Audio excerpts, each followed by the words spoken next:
आत्मविश्वास की जरूरत होती है, आत्मगौरव की जरूरत होती है और साथ साथ आत्मनिर्भर भारत होना भी बहुत जरूरी होता है। और इसलिए बीते वर्षों में हमारा कन्विक्शन रहा है कि भारत को हमें अब दूसरे देशों पर निर्भर रह करके नहीं जीना चाहिए, हमें आत्मनिर्भर बनना चाहिए।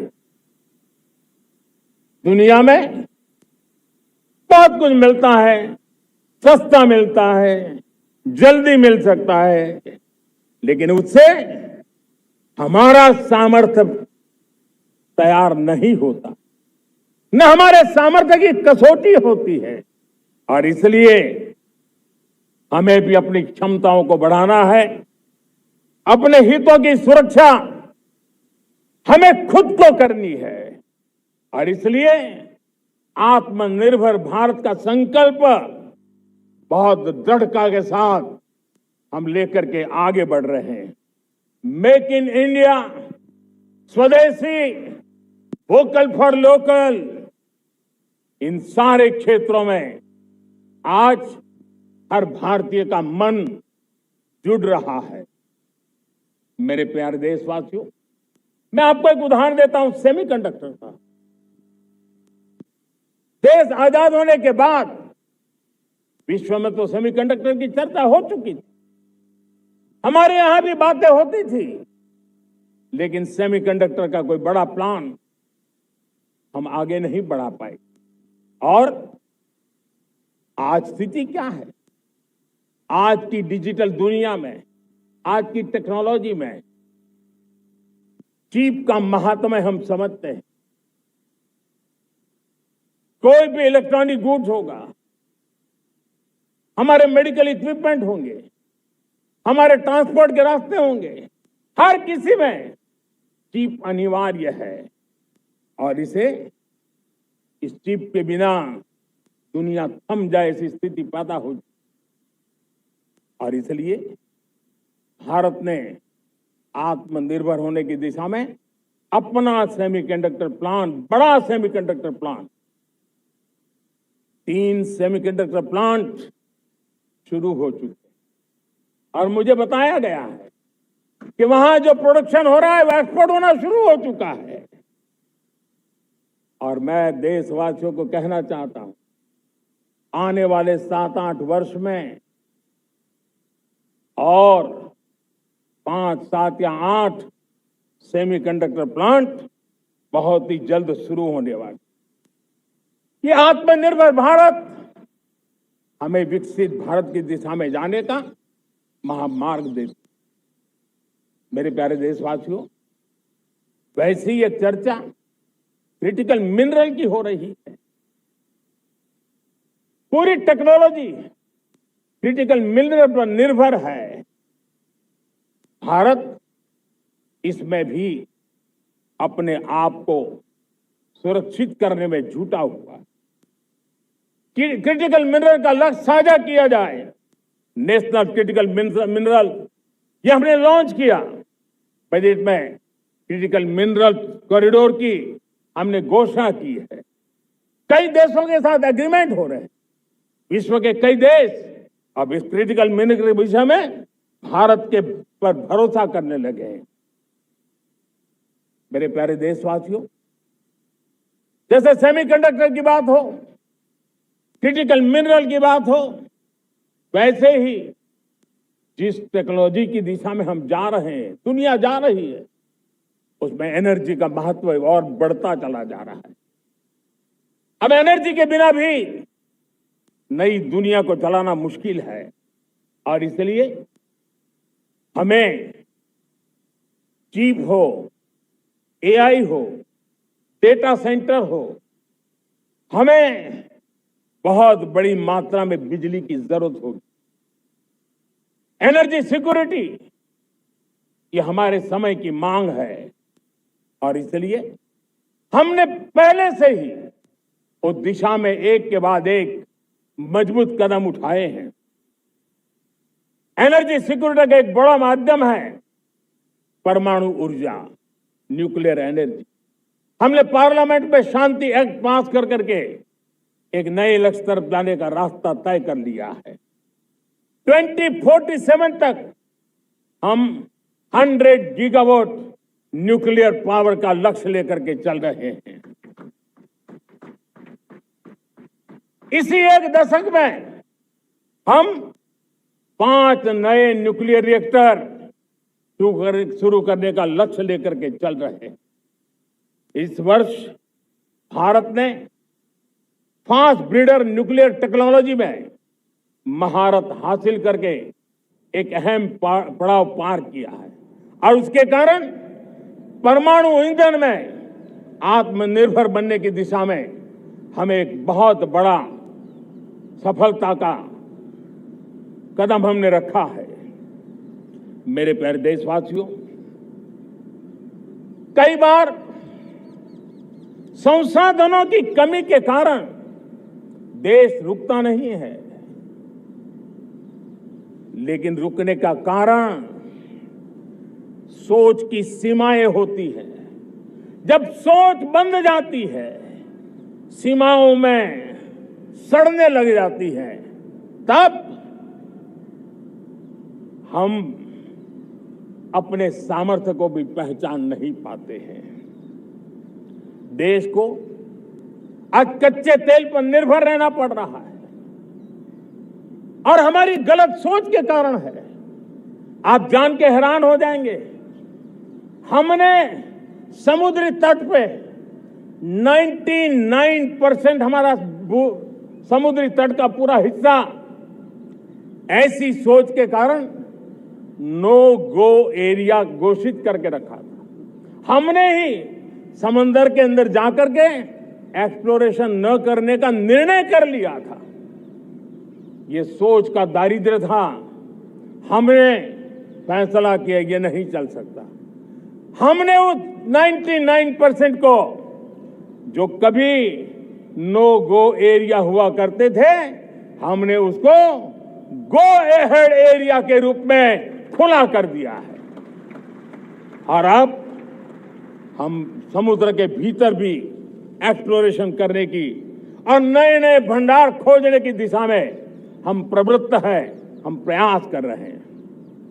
हमने पिछले वर्ष उसी दिशा में एक महत्वपूर्ण कदम रखते हुए समुद्र मंथन की घोषणा की थी और पिछले दिनों हमने 85,000 करोड़ रुपए इस काम के लिए आवंटित करके काम को गति देने का निर्णय कर लिया है।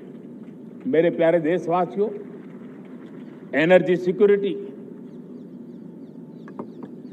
इसका मैंने कहा कि हमें ऑल्टरनेट स्रोतों की तरफ भी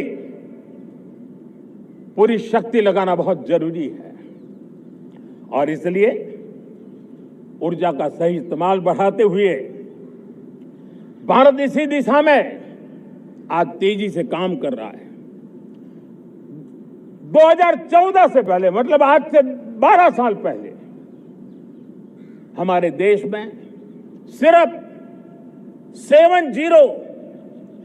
70 शहरों में पाइप से गैस की व्यवस्था थी, पाइप से गैस डिस्ट्रीब्यूशन होता था। 12 साल में इन 70 शहरों को हमने 700 शहरों तक पहुंचा दिया है। ये होती है रफ्तार, ये होता है विस्तार। 2014 के पहले मुश्किल से 20-22 लाख घरों में पाइप से गैस पहुंचता था। आज 1.25 करोड़ घरों में पाइप से गैस पहुंचाने का काम हो रहा है। 12 वर्ष पहले देश में सोलर एनर्जी की कैपेसिटी सिर्फ 2 गीगावाट थी। 2 गीगावाट, आज 160 गीगावाट हमने प्राप्त किया है लक्ष्य। मेरे प्यारे देशवासियों, मैं एक और जानकारी देता हूं। हमने इसका लाभ देश के मध्यम वर्ग को, सामान्य परिवार को मिले, इस तरफ भी उतना ही ध्यान केंद्रित किया। हमने पीएम सूर्यघर मुफ्त बिजली योजना चालू की और आज मुझे संतोष है कि इतने कम समय में 50 लाख घरों का सोलर एनर्जी का काम हम आंकड़ा पार कर चुके हैं, तेजी से चल रहा है और उसके कारण हजारों घरों का बिजली बिल जीरो हो गया है। हजारों घर अपनी बिजली का उपयोग करने से अतिरिक्त बिजली आज बेच करके कमाई कर रहे हैं। हर परिवार को हम इस काम के लिए 80,000 रुपया सरकार की तरफ से एक एक परिवार को मदद दी जा रही है, तब जाकर के हम इस काम को पूरा कर रहे हैं। मेरे प्यारे देशवासियों, आपको जानकर के हैरानी होगी, ये जो हमारी रेलवे है उसका इलेक्ट्रिफिकेशन का काम हमारे देश में 1925 में शुरू हुआ था। 1925 में इलेक्ट्रिफिकेशन का काम शुरू हुआ, लेकिन 90 साल में 1925 से लेकर के 90 साल में सिर्फ 30% रेल का इलेक्ट्रिफिकेशन हुआ था। यानी 90 साल में 30%। हमारी रफ्तार देखिए, लक्ष्य को पाने के लिए हमारी दौड़ देख लीजिए। हमने इन एक दशक के अंदर 100% काम पूरा कर दिया। 90 साल में 30%, 10 साल में 70%, ये होता है काम। और इसके कारण डीजल जो हमें बाहर से लाना पड़ता है उसकी बचत हुई, बिजली से हमारी ट्रेनें चली, पर्यावरण को फायदा होने लगा। मेरे प्यारे देशवासियों, हम यहां से नहीं रुके हैं, हम दुनिया के अंदर पीछे रहना नहीं चाहते। पिछले दिनों आपने खबर सुनी होगी, भारत ने ईंधन का नया क्षेत्र को भी छू लिया है। देश ने पहली हाइड्रोजन से चलने वाली ट्रेन शुरू कर दी है और मुझे खुशी है, ये सबसे लंबी ट्रेन है और सबसे ताकतवर ट्रेन है और दुनिया में हाइड्रोजन ट्रेन के क्षेत्र में भी भारत ने अपना झंडा गाड़ दिया है। प्यारे देशवासियों, पिछले 10-12 साल हम लगातार 2047 के लक्ष्य को पाने के लिए दौड़ रहे हैं, एक के बाद एक सोपान सिद्ध कर रहे हैं। हमने सोचा भी नहीं था कि हमें इसमें भी कुछ मुसीबतों का झेलना पड़ेगा। पिछले 10-12 वर्ष में कितने संकटों का सामना करना पड़ा। कोरोना जैसी वैश्विक महामारी ने पूरी दुनिया को चिंता में डाल दिया था, सारी व्यवस्थाएं चरमरा गई थी। कोरोना से बाहर निकले, युद्ध की विभीषा की खबरें आने लगी, कहीं यूक्रेन तो कहीं पश्चिम एशिया, हर जगह पे तनाव का माहौल। और पता नहीं भविष्यवेत्ताओं ने तो न जाने क्या क्या घोषणाएं कर दी थी। देश को डराना, देश को भयभीत रखना, देश को चिंतित रखना, इसी में कुछ लोगों को आनंद आता है। वैक्सीन नहीं मिलेगी, कोविड में लोग बचेंगे नहीं, कुछ भी नहीं होने वाला। वेस्ट एशिया का क्राइसिस आया, पेट्रोल पंप पे पेट्रोल नहीं मिलेगा, गैस नहीं मिलेगा, डीजल नहीं मिलेगा, फर्टिलाइजर नहीं मिलेगा। सारी दुनिया भर की अफवाहें फैला करके भारत के लोगों को भयभीत करने का, डराने का, चिंता के अंदर डुबो देने का कुछ लोगों को आनंद आ रहा था। लेकिन देश ने देख लिया कि पिछले 10-12 साल की सुविचारित योजनाएं रंग ला रही है और हम इतने बड़े संकट के बावजूद भी नागरिक देवो भव के मंत्र को लेकर के जीते हुए भारत ने जो तैयारियां की थी, एक के बाद एक कदम उठाया था। सोचा नहीं था कि संकट आएगा, लेकिन उस संकट के समय में ये सारी चीजें काम आ गई और आज देश में गैस भी है, पेट्रोल भी है, यूरिया भी है।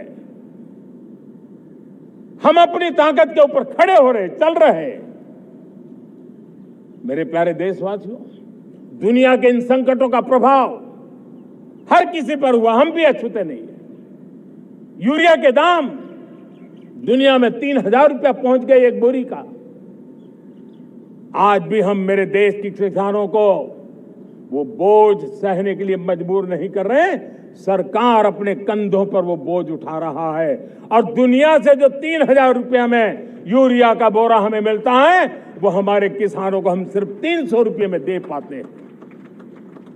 इतना ही नहीं, डीएपी आज दुनिया में बाजार 5,000 पहुंच चुका है, लेकिन मेरे देश के किसानों को दिक्कत ना हो, इसलिए 1,350 रुपये में आज भी डीएपी देने का काम हम कर रहे हैं।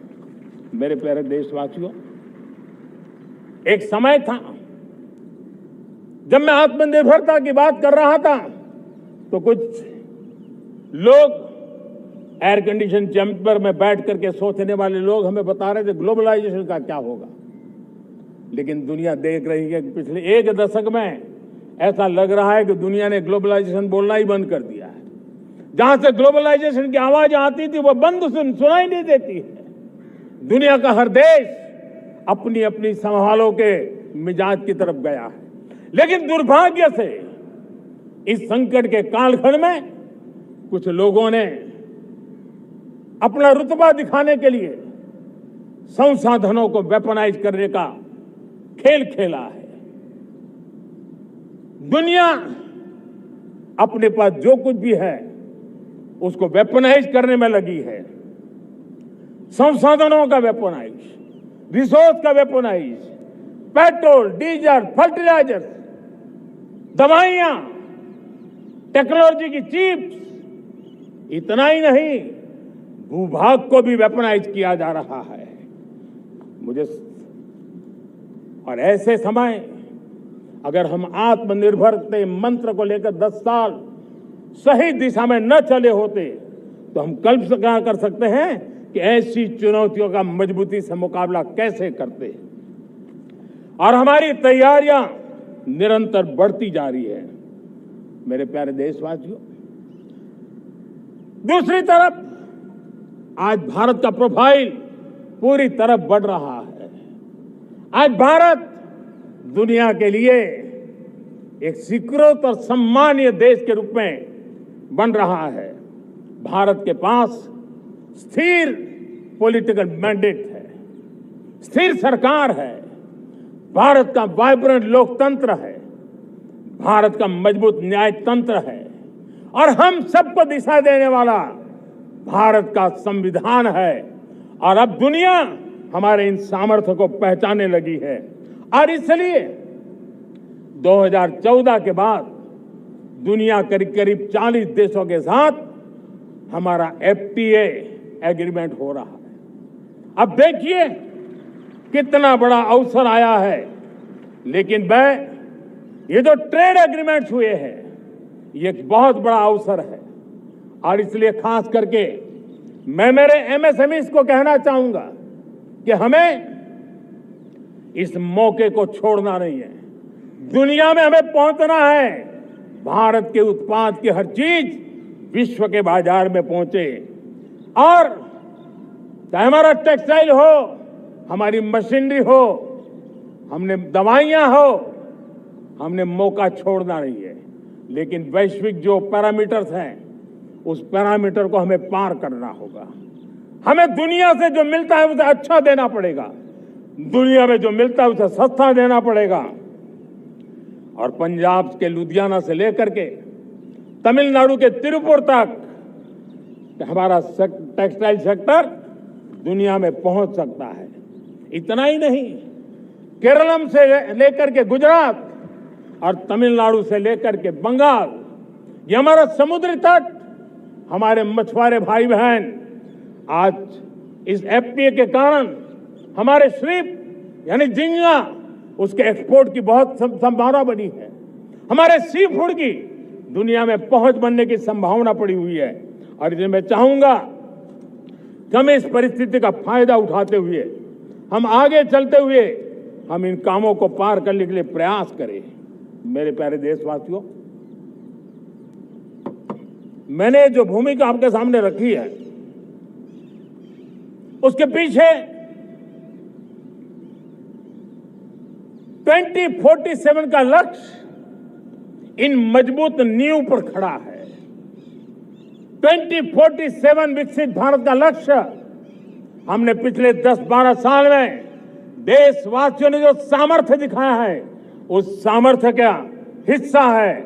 और इसलिए मेरे प्यारे भाइयों बहनों, सदी का 1/4 हिस्सा बीत चुका है और अगला 1/4 हमारे लिए अत्यंत महत्वपूर्ण है।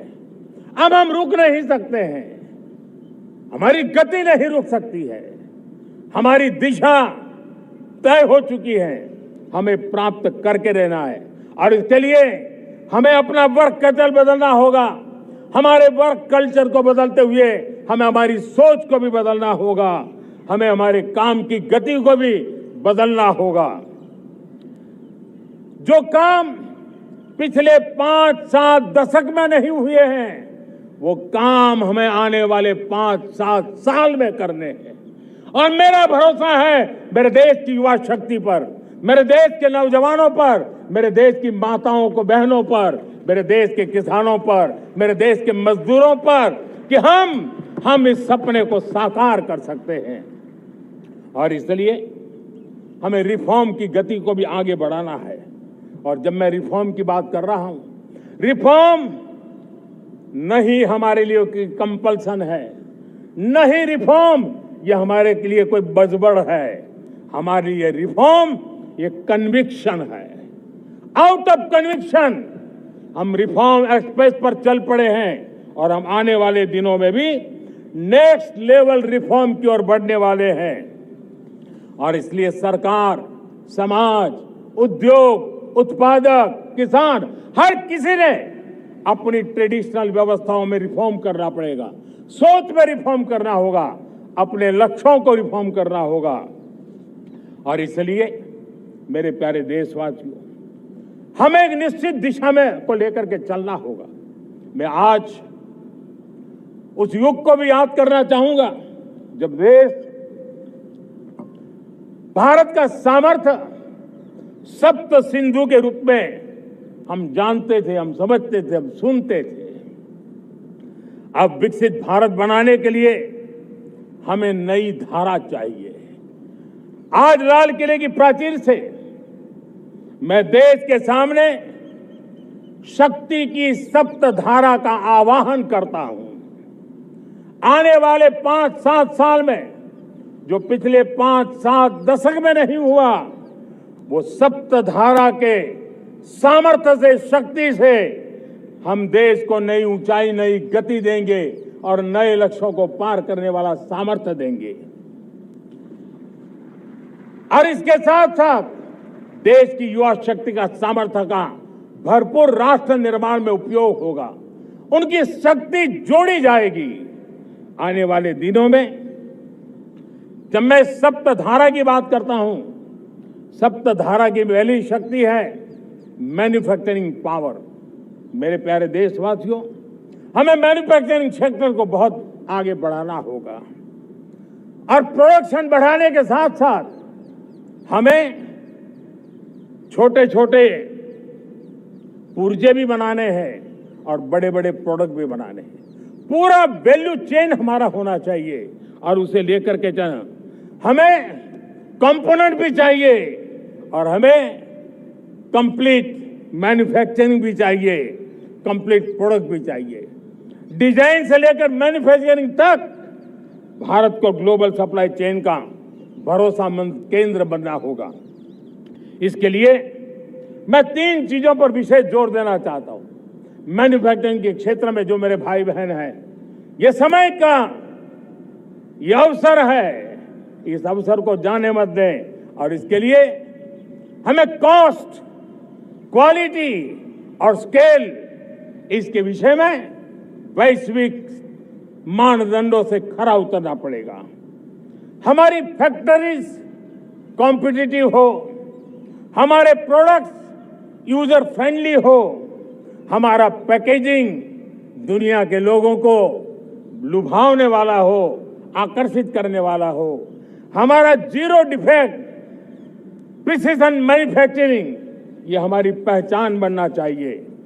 हर मैन्युफैक्चरर, हर एंटरप्रेन्योर, हर एमएसएमई से मैं कहना चाहता हूं, ग्लोबल मार्केट में हमारी पहचान विश्वसनीयता और गुणवत्ता के आधार पर होनी चाहिए।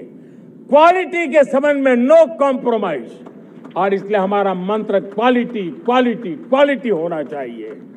यही हमारा ग्लोबल ब्रांड वैल्यू बनेगा। मेरे प्यारे देशवासियों, इस सप्तधारा की दूसरी शक्ति है कृषि और फूड प्रोडक्शन, फूड प्रोसेसिंग। हमें इस दिशा में आगे बढ़ना होगा। हमारे किसानों ने, अब दुनिया के बाजार खुल चुके हैं, एफपीए के कारण हमें एक बहुत बड़ा मार्केट मिल रहा है। हमें वहां पहुंचना है, हमें उस जगह को हाथ लगाना है। हमें खेत से लेकर एक्सपोर्ट मार्केट की ओर जाना होगा। हमारे पारंपरिक खान पान हो, हमारे मिलेट्स हो, हमारे मसाला हो, हमारे फल हो, फूल हो, क्या कुछ नहीं है हमारे पास, वो ग्लोबल ब्रांड्स बनने चाहिए। हमारे किसान केमिकल फ्री खेती को बल देंगे, दुनिया में इनकी मांग और बढ़ने वाली है। और जो ग्लोबल पैरामीटर्स के अंदर हर प्रकार से सिद्ध होने वाले हमारे एग्रो प्रोडक्ट होंगे, तो दुनिया में हम आसानी से पहुंच पाएंगे। मेरी सप्तधारा की तीसरी शक्ति है टेक्नोलॉजी और इनोवेशन। मेरे प्यारे देशवासियों, आज जमाना एआई का है, क्वांटम का है, स्पेस का है, रोबोटिक्स का है, डेटा सेंटर्स का है। पूरी तरह एक नया क्षेत्र खुल चुका है। और इमर्जिंग टेक्नोलॉजी ये भी हर पल हमें चुनौती दे रही है। और इसलिए देश को दुनिया के लिए मार्केट नहीं बना देना, हमें इनोवेशन का हब बनना है। हमने यूपीआई और डिजिटल पब्लिक इंफ्रास्ट्रक्चर में लोहा मनवा लिया है, हमारी ताकत का परिचय करवा दिया है। अब भारत को डिजिटल पब्लिक टेक्नोलॉजी, उसको भी दुनिया के कोने कोने तक पहुंचाना है। भारत को नेक्स्ट जनरेशन कम्युनिकेशन टेक्नोलॉजी में लीड करना है। मेड इन इंडिया 6G हर कोने में पहुंचे, ये हमारा लक्ष्य होना चाहिए और हमें उसमें तेजी करनी चाहिए। और इसके लिए हमारा प्रयास कम नहीं होना चाहिए। सप्तधारा की चौथी शक्ति है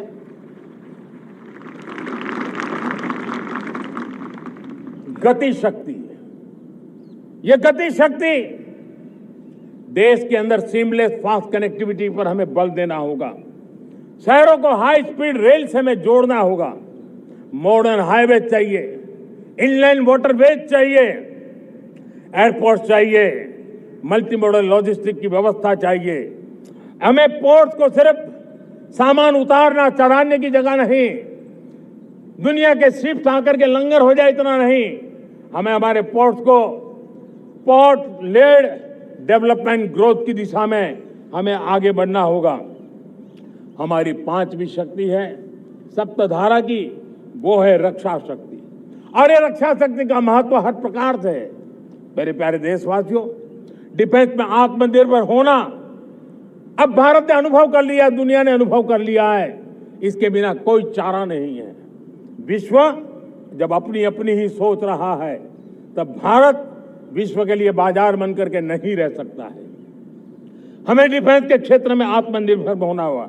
next generation defence technology develop करके हमें ग्लोबल सप्लायर बनने की दिशा में हमें लक्ष्य लेकर के चलना है। हमें ड्रोन, काउंटर ड्रोन सिस्टम को विकसित करना होगा और हाइपरसोनिक डिफेंस टेक्नोलॉजीज, उस पर हमें लीडरशिप लेनी होगी। साथियों, साइबर सुरक्षा भी आज हर घर के लिए एक समस्या बन रही है।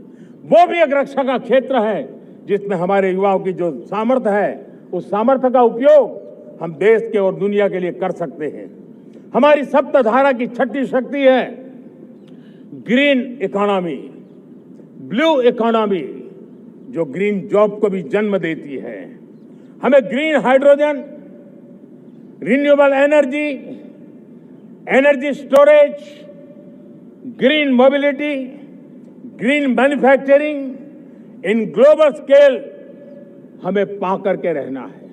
हमें दुनिया जब ग्लोबल वार्मिंग की चर्चा करती रहती है, हम रास्ते खोजते रहते हैं, हम समस्याओं का समाधान दे रहे हैं। और भारत ये ग्रीन मूवमेंट का बहुत बड़ा सामर्थ्य लेकर के चलिए। भारत के पास ब्लू इकोनॉमी के लिए भी बहुत बड़ा अवसर है।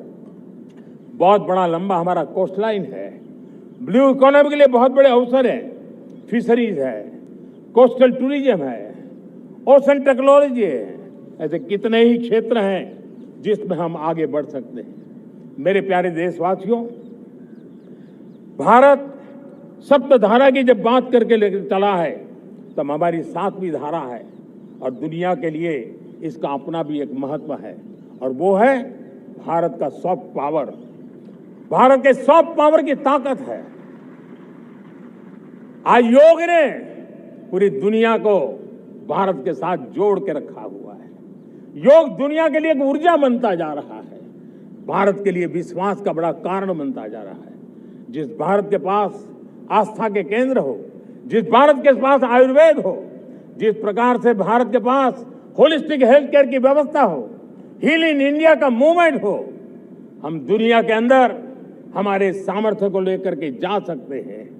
हैंडीक्राफ्ट हो, संस्कृति हो, हमारी फिल्में हो, हमारा क्रिएटिव वर्ल्ड हो, वीएफएक्स हो, हमारा एनिमेशन हो, हमारी गेमिंग हो, डिजिटल कंटेंट हो, क्रिएटिव वर्ल्ड के अंदर भारत अपना रुतबा दिखा सकता है। हमने उसको वैश्विक सामर्थ्य के रूप में विकसित करना होगा। आज भारत ने वेव समिट को एक बहुत बड़ी ताकत दी है। दुनिया धीरे धीरे भारत का ये जो world audio visual and entertainment summit है, उसकी राह देखता रहता है, और वो भारत के सॉफ्ट पावर को, भारत के क्रिएटिव दुनिया को परिचित करेगा। मेरे प्यारे देशवासियों, भारत के पास विशाल वन्य संपदाएं हैं। हमारे पास 100 से ज्यादा नेशनल पार्क है। क्षमता बहुत है, लेकिन विदेशी टूरिस्टों को आकर्षित करने में हम कम पड़े हैं। हमें मौका है हमारे सॉफ्ट पावर के माध्यम से दुनिया के टूरिस्टों को भारत के लिए आकर्षित करने का। हमारा सामर्थ्य में दुनिया को दिखाना है। हम ये काम आरा से करें, और हम जल्द से जल्द हम इन लोगों, आज दुनिया में स्पोर्ट्स की जो है वो भी एक बहुत बड़ा भारत के प्रति आकर्षण का केंद्र। दुनिया के स्पोर्ट्स इवेंट भारत में क्यों ना हो। कॉन्स्टेंट इकोनॉमी बहुत बढ़ रही है, देश के नौजवानों का आकर्षण है। विश्व का हर कोई कलाकार चाहता है कभी न कभी भारत की धरती पर अपना कॉन्सर्ट करे। ये एक बहुत बड़ा अवसर है, हमें इसको मोबिलाइज करने के लिए व्यवस्थाएं खड़ी करनी होगी। साथियों, सप्तधारा की 7 शक्तियां उद्देश्य सिर्फ एक सेक्टर में प्रगति करने का नहीं है। एक होलिस्टिक अप्रोच के साथ हमें राष्ट्र को जो लक्ष्य लेकर के हम चल रहे हैं, जो एम्बिशन लेकर के चल रहे हैं, उस स्केल को हमें पार करने की दिशा में काम करना है। मेरे प्यारे देशवासियों, कुछ चीजें मैंने बताई हैं, लेकिन मैं इससे भी आगे सोचता हूं। मैं जरा देश को झकझोरना चाहता हूं। मैं देश की शक्ति को भी झकझोरना चाहता हूं। देश यानी सिर्फ सरकार नहीं होती है, देश यानी हर नागरिक जुड़ता है। क्या हम सोच नहीं सकते कि फॉर्च्यून 500 की चर्चा तो बहुत सुनते हैं, आने वाले एक दशक में इन फॉर्च्यून 500 में 50 कंपनियां भारत की क्यों न हो, ये लक्ष्य हमारा क्यों न होना चाहिए। आज बैंकिंग सेक्टर फल फूल रहा है। दुनिया की टॉप बैंक के अंदर भारत की बैंक का झंडा भी क्यों न फहरता हो। भारत की बैंक भी टॉप बैंक 5 बैंक में भारत की भी एक बैंक होनी चाहिए। भारत की फार्मा की दिशा में हमने बहुत काम किया है, लेकिन समय की मांग है कि दुनिया की 5 बड़ी फार्मा कंपनियों में भारत की भी 1-2 फार्मा कंपनियों का नाम गूंजना चाहिए। भारत उसमें अपना स्थान बनाना चाहिए। लॉ फर्म्स होते हैं, रेटिंग एजेंसी होती है। क्या समय की मांग नहीं है कि ग्लोबल लीडरशिप अब हमारे हाथ में होनी चाहिए? टैलेंट है, सामर्थ्य है, हमारा लंबा इतिहास भी है, भाषाओं पर हमारा प्रभुत्व है, हमें विश्व में पहुंचना चाहिए। हमारी कोई कंसल्टिंग फर्म, अकाउंटिंग फर्म दुनिया के टॉप फर्म्स के अंदर क्यों नहीं होनी चाहिए?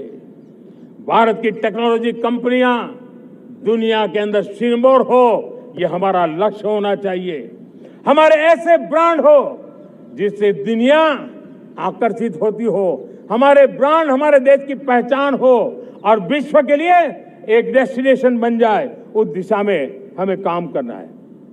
और इसके लिए मैं राज्य सरकारों को कहना चाहता हूं, मैं स्थानिक स्वराज की संस्थाओं को कहना चाहता हूं, भारत सरकार का भी यह दायित्व है कि हमें हमारे रिफॉर्म की गति बढ़ानी होगी। हमें 2047 के लक्ष्य के अनुरूप हमारी व्यवस्थाओं को विकसित करना होगा। हमें बीते हुए काल के नीति नियमों से नहीं चल सकते, हमें आने वाले सपनों के हिसाब से नीति नियमों को गढ़ना होगा। और इसको अगर हम करेंगे तो मुझे पूरा विश्वास है और मैं देशवासियों को भरोसा देता हूं, इसी रास्ते मेहनत में कोई कमी न करते हुए हम विकसित भारत का सपना पार करके रहेंगे। हमें सबको मिलकर के चलना है, केंद्र सरकार हो, राज्य सरकार हो, इंडस्ट्री हो, हम सब ने मिलकर के आगे बढ़ना है। हमें रिफॉर्म्स करते रहना है, रिफॉर्म्स को आगे बढ़ाते रहना है। और मैंने पहले भी कहा था, हम रिफॉर्म कंपल्सन से नहीं, कन्विक्शन से कर रहे हैं, लक्ष्य को प्राप्त करने के लिए कर रहे हैं। मेरे प्यारे देशवासियों, जब मैं विकसित भारत की बात कर रहा हूं, देश को तेज गति से आगे बढ़ाने की बात कर रहा हूं, उसका सबसे बड़ा लाभार्थी कौन है? इन सारे प्रयासों का सबसे बड़ा साधक कौन है? अगर साधक है तो मेरे देश का युवा है, मेरे देश की युवा शक्ति है। विकसित भारत की यात्रा में युवाओं की बहुत बड़ी भूमिका है। इतना ही नहीं, विकसित भारत का सबसे बड़ा लाभार्थी भी मेरे देश का युवा है। और इसलिए हमें विकसित भारत के लक्ष्य को युवाओं के साथ जोड़ करके आगे बढ़ाना है। युवाओं हमारी सर्वोच्च प्राथमिकता के साथ हमें आगे बढ़ना है। साथियों, पिछले 10-12 साल में उस दिशा में बहुत कुछ हुआ है। स्टार्टअप इंडिया अभियान, आज पूरे देश में 2.5 लाख से ज्यादा रजिस्टर्ड स्टार्टअप बन गए। देश के नौजवान खुद तो काम कर रहे हैं, अनेकों को रोजगार दे रहे हैं। 1 लाख करोड़ रुपया इनोवेशन फंड भारत सरकार ने घोषित किया है। मैं देश को, नौजवानों को कहना चाहता हूं, आप अपने सपनों को लेकर के आइए, संसाधनों की कमी नहीं रहने देंगे। 1 लाख करोड़ रुपया आपके दिल दिमाग को सामर्थ्य देने का एक व्यवस्था हमने कर दी है। रिसर्च के नए अवसर मिले, डिजिटल इंडिया के नए सस्ते डेटा, ये युवाओं को सशक्त किया। दुनिया में सस्ता डेटा कहीं है तो भारत की धरती पर है। और देश के नौजवानों को उसने नई ताकत दी है। स्किल इंडिया हमने नेशनल प्रोग्राम बनाया है। स्पेस सेक्टर को हमने ओपन कर दिया। नेशनल ड्रोन पॉलिसी हमने बनाई है। खेलो इंडिया पॉलिसी बनाई है। 35 वर्षों तक एजुकेशन पॉलिसी नहीं थी, नई एजुकेशन पॉलिसी लेकर के आए हैं और इसका फायदा मिडिल क्लास के परिवारों को हुआ है। साथियों, 2004 से 14 आंकड़ा मुझे देना चाहिए आपको। 2004 से 14 हमारे देश में 350 से भी कम यूनिवर्सिटी थी और आज 10-12 साल के भीतर भीतर करीब 650 नई यूनिवर्सिटी जुड़ चुकी है। करीब 1000 का आंकड़ा हम पहुंच रहे हैं। 2014 के पहले मेडिकल की सिर्फ 400 सीटें हुआ करती थी, आज करीब 850 सीटें मेडिकल की हो रही है। इतना ही नहीं, अब विदेशी यूनिवर्सिटी भी भारत की धरती पर आ रही है। भारत के अंदर विदेशी यूनिवर्सिटी की डिग्री मेरे नौजवान को मिले, इसका प्रबंध भी हो चुका है। हमारे देश के युवा मन बचपन से ही टेक्नोलॉजी की तरफ आकर्षित हो, उस दिशा में हम काम कर रहे हैं और इसलिए हमने करीब 10,000 से अधिक अटल टिंकरिंग लैब छोटे छोटे बच्चों के हवाले कर दी है ताकि उनका इनोवेशन और टेक्नोलॉजी के अंदर उनका मन बने। 12 वर्ष युवा, हमने अनेक रास्ते खोले। हम स्टार्टअप ओपन कर दिया, आपने देखा होगा भारत के प्राइवेट स्टार्टअप 28 साल की एवरेज उम्र के बच्चों ने, नौजवानों ने दुनिया में पहले ही ट्रायल में अपना सैटेलाइट लॉन्च कर दिया और रॉकेट लॉन्च कर दिया। उन्होंने बहुत बड़ा काम कर दिया साथियों। आज करीब 2.5 लाख से ज्यादा रजिस्टर्ड स्टार्टअप है। हमने पिछले दिनों एआई इंपैक्ट समिट किया था। एआई का विस्तार बहुत तेजी से बढ़ रहा है। लाल किले से मैं देश के नौजवानों के लिए घोषणा करना चाहता हूं। हमने तय किया है कि आने वाले 1 वर्ष में 1 करोड़ युवाओं को एआई स्किल के लिए ट्रेनिंग देने का हम काम करेंगे ताकि हमारा देश का नौजवान एआई की दुनिया में भी नेतृत्व करने का सामर्थ्य। मेरे साथियों, बायो इकोनॉमी एक नया क्षेत्र है। एक समय था 2014 के पहले सिर्फ 60,000 करोड़ रुपए का बायो इकोनॉमी का काम होता था। मेरे देश के नौजवान, आपने क्या कमाल कर दिया है। देखिए, नीतियां जब सही होती है, लक्ष्य जब साफ होता है, तो मेरे देश के नौजवान कैसा करके थे। बायो इकोनॉमी में देश की युवा शक्ति ने सामर्थ्य दिखाया। 2014 के पहले जो 60,000 करोड़ का कारोबार था, आज वो कारोबार बायो इकोनॉमी 20 लाख करोड़ पहुंच चुकी है। दोस्तों,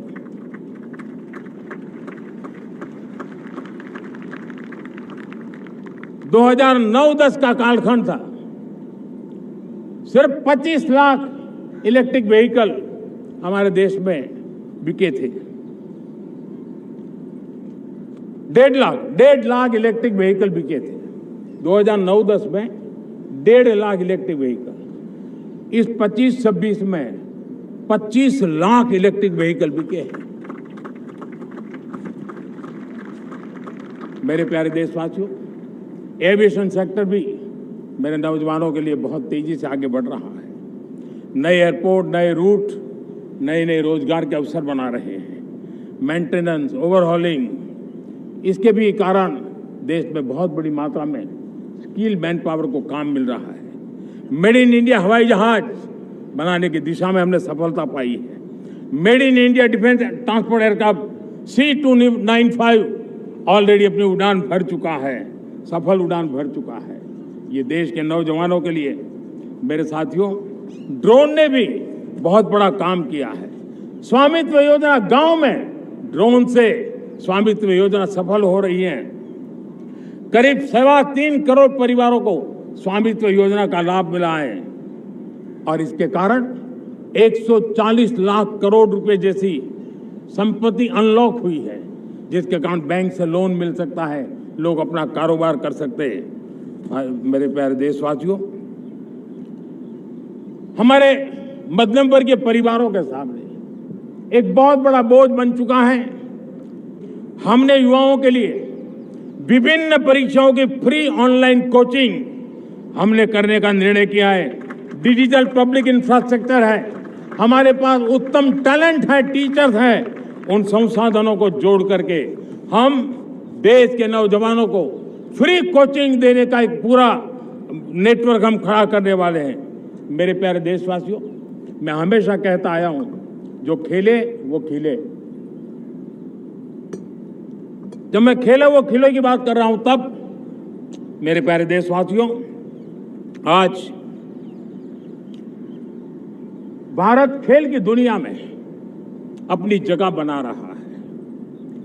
अब खेल के पोडियम में भारत का राष्ट्रगीत सुनाई देता है, भारत का राष्ट्रगान सुनाई देता है, भारत का तिरंगा झंडा लहराता दिखाई नजर आ रहा है।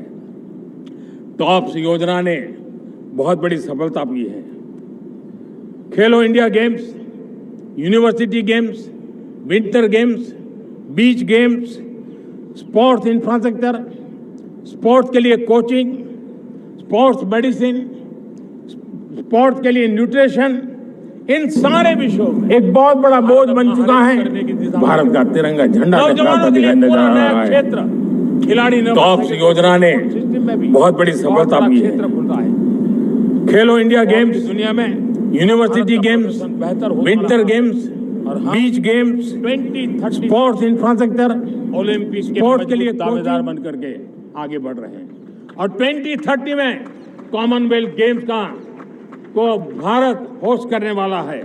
और मेरे साथियों, दुनिया में जो ओलंपिक की खेल होते हैं, करीब 40 प्रकार के गेम होते हैं और करीब 350 साढ़े 350 स्पर्धाएं होती हैं ओलंपिक में। और आपको जानकर के दुख होगा मेरे देशवासियों, मेरे नौजवानों, मैं आपको चुनौती देता हूं, मैं आह्वान करता हूं, मैं आपकी मदद चाहता हूं। 350 जितने स्पर्धाओं में भारत 2/3 खेलों में कहीं होता ही नहीं, हमारी मौजूदगी नहीं होती, हम क्वालिफाई नहीं होते हैं। हमने तय किया है कि 2036 में जो ओलंपिक होगा, हम चाहते हैं कि वो भारत में हो, लेकिन 2036 में जिन विधाओं में आज भारत खेलता नहीं है, जिन विधाओं में भारत क्वालिफाई नहीं करता है, जिन स्पर्धाओं में भारत ने छोड़ के रखा है, 3/4 हिस्सा हमारे इंतजार कर रहा है। भारत उस पर बल देगा और इसके लिए हम टैलेंट हंट का एक अभियान भी चलाना चाहते हैं। हमें अगर 2036 के लिए खिलाड़ी चाहिए तो आज जो 5 साल, 10 साल, 15 साल की उम्र के नौजवान हैं, बेटे हैं, उनके तरफ ध्यान देना होगा, उन बेटियों पर ध्यान देना होगा। और इसलिए 5 से 15 उम्र के बच्चों में खेल प्रतिभा ढूंढने के लिए गांव-गांव, शहर-शहर, स्कूल-स्कूल एक टैलेंट हंट का अभियान चलाया जाएगा। बच्चों की प्रतिभा को देखा जाएगा और फिर उनको स्पेशल ट्रेनिंग दे करके देश के लिए खेलने वाले अच्छे खिलाड़ी बनाए जाएंगे। मेरे प्यारे युवा, देश के सामने, देश के नौजवानों के सामने नशा एक बहुत बड़ा संकट बनता जा रहा है। नशा मुक्त भारत, ये हम सबका सामूहिक दायित्व होना चाहिए। हमारे उज्जवल भविष्य के लिए हमारी युवा पीढ़ी मजबूत हो, हमारा युवा सामर्थ्य हमारे देश के लिए काम आए, इसलिए नशा मुक्त भारत। पिछले दिनों माय भारत के वॉलंटियर्स ने, देश के एनजीओ ने, देश के सामाजिक सांस्कृतिक संगठनों ने, देश के आध्यात्मिक पुरुषों ने मिलकर के नशा मुक्त भारत का 100 सप्ताह का एक कार्यक्रम तय किया है। 100 सप्ताह तक एक अभियान चलने वाला है। मैं हर परिवार को कहना चाहता हूं कि आप भी इस अभियान का हिस्सा बने, आप इसके साथ जुड़िए और देश के नशा मुक्त भारत के सपने को पूरा करने के लिए आप आगे आइए। मेरे प्यारे देशवासियों, 21वीं सदी में दशकों पुरानी जो चुनौतियां हैं, उन चुनौतियों को खत्म करना बहुत अनिवार्य है। नक्सलवाद, माओवाद लाखों युवाओं के भविष्य को तबाह कर दिया, अनेक माताओं के दुधमल नौजवानों को छीन लिया, बर्बाद कर दिया, हर मां बाप के सपनों को चूर चूर कर दिया। इस नक्सलवाद ने 4 दशक तक हिंदुस्तान के बहुत बड़े हिस्से को, बहुत बड़ी आबादी को दबोच करके रखा था, बंदूक के नोक पर दबोच करके रखा था, संविधान की धज्जियां उड़ा दी थी और देश के सामान्य नागरिकों की रक्षा में 3,500 से ज्यादा हमारे पुलिस के, सुरक्षा बल के जवान शहीद हो गए। युद्ध के अंदर जितने सैनिक मरते हैं, उससे ज्यादा हमारे पुलिस जवानों को जान की बाजी लगानी पड़ी ताकि देश के सामान्य मानवी को सुरक्षा मिले। ये नक्सलवाद ने धरती को लहूलुहान कर दिया था। 2014 में आपने जब हमें मौका दिया, उसी दिन हमने संकल्प लिया था कि हम देश को नक्सलवाद से मुक्त करेंगे। और आज मुझे खुशी है कि नक्सली माओवादी हिंसा आखिरी सांस भी शायद रहने की अब तो ताकत नहीं रही है। पूरी तरह उसे खत्म करने की दिशा में जहां पर कभी नक्सलवादियों की गोलियां चलती थी, जहां पर कभी धरती रक्त रंजित रहा करती थी, आज उसी नक्सल क्षेत्रों में, उसी इलाकों में नक्सल मुक्त होने के कारण विकास, विश्वास और प्रयास का तिरंगा लहरा रहा है। मेरे प्यारे देशवासियों, लेकिन इस चुनौती को हमने कम नहीं आंकना है। इस चुनौती से हमें और भी सावधान रहने की जरूरत है। वर्षों तक देश की सत्ता में माओवादी सोच के लोग गलियारों में अपनी जगह बना करके बैठे थे। सरकारी कमेटियों में सलाहकार के रूप में भी ये माओवादी सोच ने नीतियों को प्रभावित किया था। मेरे प्यारे देशवासियों, जंगलों में हमें हथियारी नक्सलों का खात्मा बुलाने में, उस संकट से देश को मुक्त कराने में सफलता मिली है। लेकिन हथियारी नक्सल तो गए, लेकिन दिमागी नक्सल, ये दिमागी नक्सल मौके की तलाश में है। हिंसा, अराजकता के वो रास्ते खोज रहे हैं, समाज को गलत राह पर घसीटने के लिए भांति भांति के दांव कर रहे हैं। इन दिमागी नक्सलियों को पहचानना होगा, इन दिमागी नक्सलियों को आइसोलेट करना होगा और राष्ट्र को विकसित राष्ट्र बनाने की मुख्य धारा की ओर देश की युवा पीढ़ी को जोड़ना होगा। मेरे प्यारे देशवासियों, सुरक्षित भारत बनाना हम सबका दायित्व है। चुनौती सीमा के भीतर हो या सरहद से बाहर, भारत हर परिस्थिति के लिए तैयार है। आज युद्ध का नेचर बदल रहा है। अब युद्ध सीमा पर ही होता है, गारंटी नहीं है। आज युद्ध सीमा के अंदर, कहीं रिफाइनरी पे जाकर के, कहीं बैंकिंग सेक्टर को जाकर के, कहीं डेटा सेंटर को जाकर के, एक प्रकार से लड़ाई का नया रूप, इंफ्रास्ट्रक्चर तोड़े जा रहे हैं, फैक्ट्रियां तोड़ी जा रही है। हमने मिशन सुदर्शन चक्र की पिछले सालों घोषणा की थी, बहुत तेजी से उस पर काम चल रहा है। आज डिफेंस एक्सपोर्ट हमारा करीब 50 गुना बढ़ा है। करीब 100 देशों में हमारे अस्त्र शस्त्र पहुंच रहे हैं। वैश्विक पटल पर भारत की प्रतिष्ठा धीरे धीरे बढ़ रही है। बदलते हुए समय में अस्त्र शस्त्र की तरफ काम करना है, सैन्य बलों का सामर्थ्य बढ़ाना है, लेकिन साथ साथ नागरिकों को भी तैयार करना होगा। पिछली शताब्दी के युद्धों के अनुरूप जो सिविल डिफेंस की व्यवस्थाएं हमारे देश में विकसित हुई है, वो कालबाह्य हो चुकी है। और इसलिए मैं आज लाल किले से घोषणा कर रहा हूं कि हम आने वाले दिनों में सिविल डिफेंस का एक वाइब्रेंट नेटवर्क खड़ा करेंगे। आधुनिक व्यवस्थाओं से उनको परिचित कराएंगे। आधुनिक संकटों से नागरिकों को रक्षा करने की क्या व्यवस्था हो सकती है, एक बहुत बड़ा वॉलेंटरी फोर्स सिविल डिफेंस का आधुनिक चुनौतियों को पार करने वाला हम बनाने वाले हैं। मेरे प्यारे देशवासियों, राष्ट्र के निर्माण में आज हमारी बहनों बेटियों का योगदान हम सब के लिए बहुत बड़ा प्रेरणा का कारण बना हुआ है। फाइटर जेट हो या सिविल एविएशन, हमारी बेटियां सबसे आगे दिखाई दे रही है। खेलकूद का मैदान हो, हमारी बेटियां आगे दिखाई दे रही। स्टेम एजुकेशन में भर्ती होने की प्रक्रिया हो, सबसे ज्यादा हमारी बेटियां आगे दिख रही है। आज सेना में भी एनडीए से जो बच्चियां निकली हैं, वो बड़े रौब के साथ देश की सेना का नेतृत्व करने का सामर्थ्य दिखाने लगी है। मेरी बेटियों की ताकत कैसी है। मैं पिछले दिनों साणंद में एक सेमीकंडक्टर प्लांट में गया, वहां आदिवासी बेटियां, देश के अलग अलग कोने से आई हुई बेटियां काम कर रही थी। वो उस गांव से आई थी जिन्होंने पासपोर्ट क्या होता है पता तक नहीं था। वो बेटियां विदेशों में गई, ट्रेनिंग लेकर के आई और आज चिप निर्माण का काम कर रही है और बड़े कॉन्फिडेंस, मैं जो उनका कॉन्फिडेंस देखा, मैं सचमुच में बहुत प्रभावित हुआ था। आज 3 करोड़ 3 करोड़ बहनों को हमने लखपति दीदी बनाने का लक्ष्य तय किया था, उसको पार कर लिया।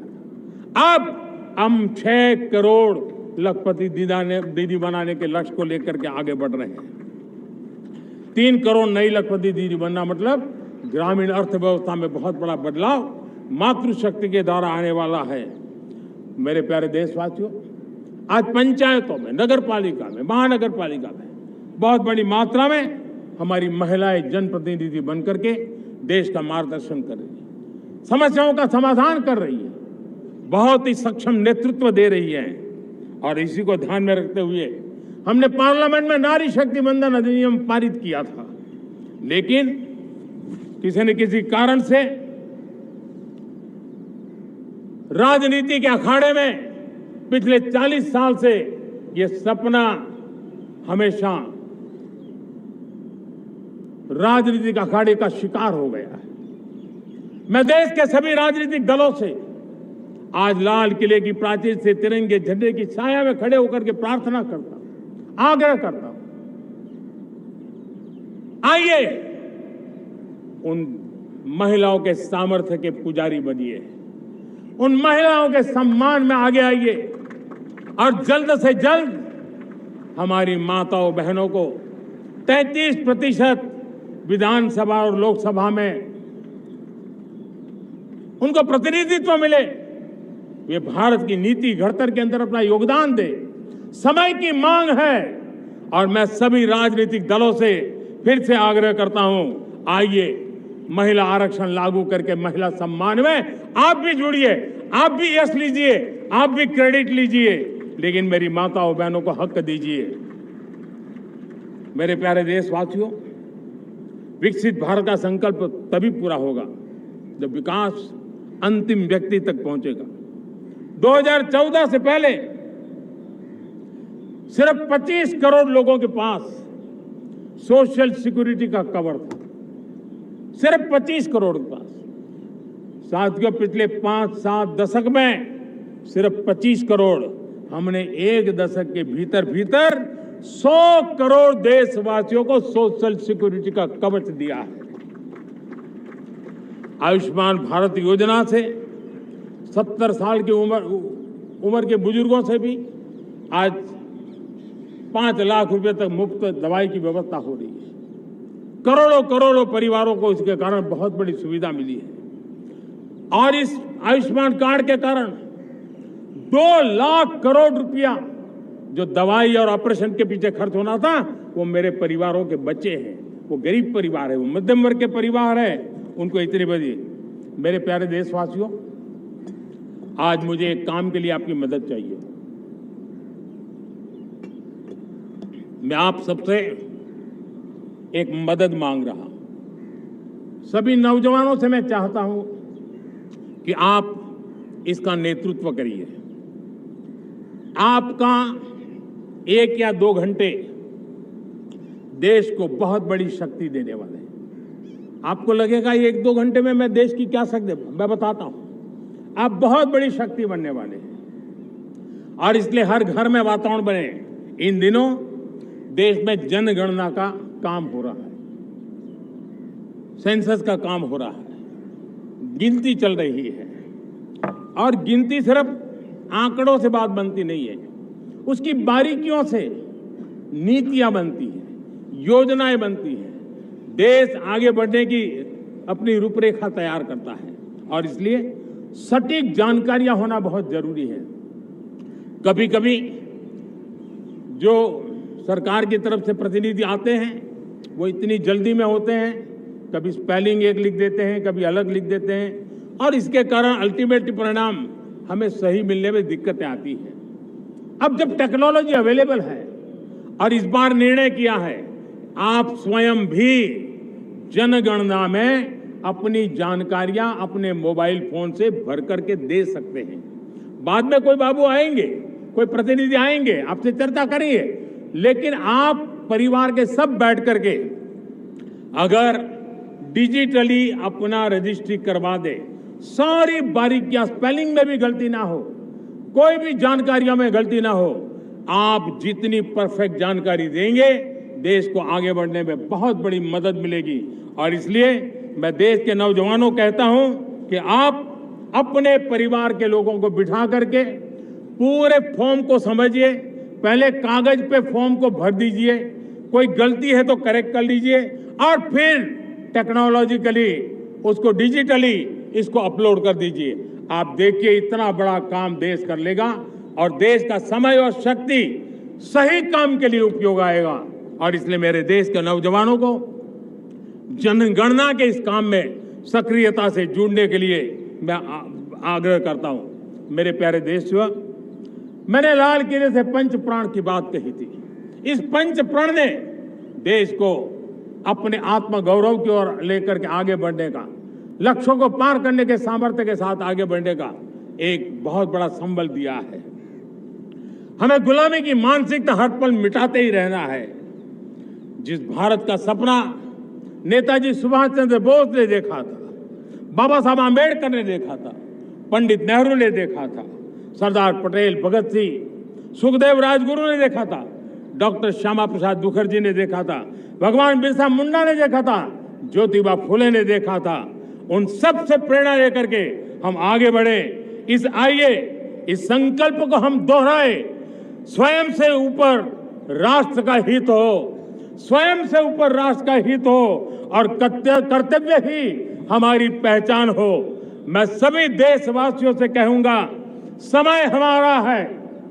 मैं सभी देशवासियों से कहूंगा, समय हमारा है, अवसर हमारा है, संकल्प हमारा है। आइए सपनों को संकल्प बनाए, संकल्प को सामर्थ्य बनाए और सामर्थ्य को सफलता में बदल के रहें। आइए हर कदम को विकास का कदम बनाएं, कदम से कदम मिलाएं, मन से मन मिलाएं, लक्ष्य से जुड़े रहे। एक दीप से जले दीप हजारों, आओ मिलकर विकसित भारत बनाएं। इसी एक भावना के साथ इस मंगल पर्व पर आप सबको अनेक अनेक शुभकामनाएं। मेरे साथ बोलिए, भारत माता की, भारत माता की, भारत माता की, वंदे वंदे वंदे। बहुत बहुत धन्यवाद।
हम ही